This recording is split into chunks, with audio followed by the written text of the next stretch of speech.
Student, তোমরা যারা ক্যালকাটা ইউনিভার্সিটির আন্ডারে 5th সেমিস্টারের ছাত্রছাত্রী আছো এবং তোমাদের বাংলা সাবজেক্টটা এমডিসি কোর্স অর্থাৎ পাস কোর্সে সিসি 6 পেপার হিসাবে আছে, তোমাদের জন্য আজকের ক্লাসটা খুবই গুরুত্বপূর্ণ। আজকের ক্লাসে আলোচনা করব তোমাদের শেষ মুহূর্তে কোন প্রশ্নগুলো ভালো করে দেখে যাওয়া দরকার। তোমাদের সিলেবাস কিন্তু এমনিতে অনেকটা বড় সিলেবাস। তোমাদের পেপারটার নাম তোমরা জানো, বাংলা গোয়েন্দা সাহিত্য, কল্পবিজ্ঞান আশ্রয়ী রচনা এবং লৌকিক কাহিনী। এটা হচ্ছে তোমাদের পেপারের নাম। যথেষ্ট বড় এবং ব্যাপক সিলেবাস তোমাদের। সেক্ষেত্রে আমি তোমাদের 15 নম্বরের প্রশ্ন এবং 5 নম্বরের প্রশ্ন শেষ মুহূর্তে কোনগুলো দেখে যেতে হবে সেগুলো নিয়ে আলোচনা করব।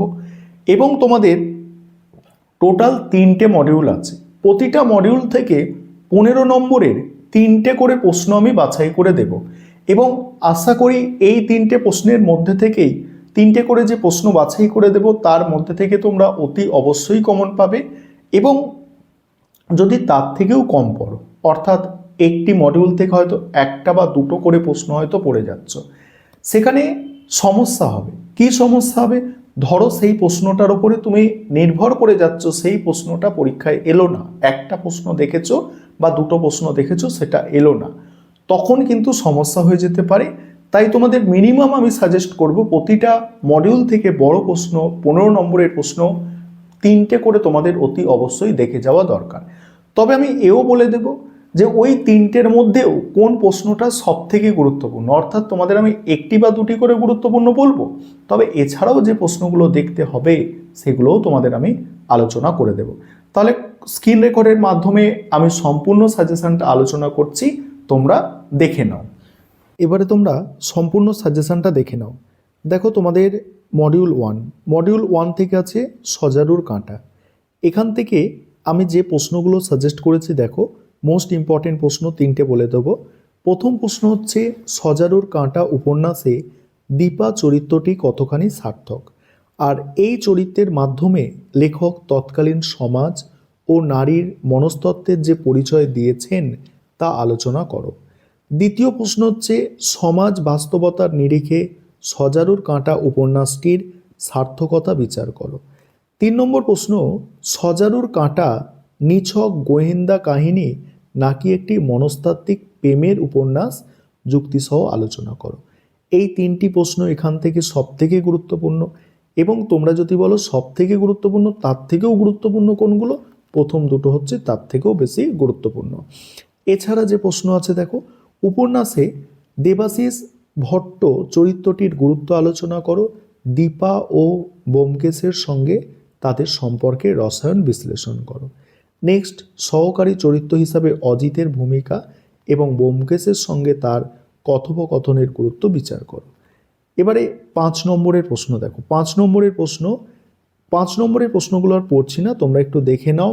এবং এখানে যেগুলো স্টার দেওয়া আছে সেগুলো হচ্ছে সব থেকে গুরুত্বপূর্ণ, দেখে নাও তোমরা 5 নম্বরের প্রশ্ন।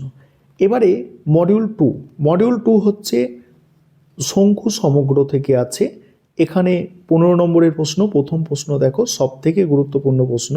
প্রথম প্রশ্ন সেটা হচ্ছে, কল্পবিজ্ঞান হিসাবে সত্যজিৎ রায়ের প্রফেসর শঙ্কু গল্পর সার্থকতা বিচার করো। আর গল্পগুলোতে বিজ্ঞানের যে মানবিকতার বা কল্পনার প্রাধান্য বেশি কি তা বুঝিয়ে দাও।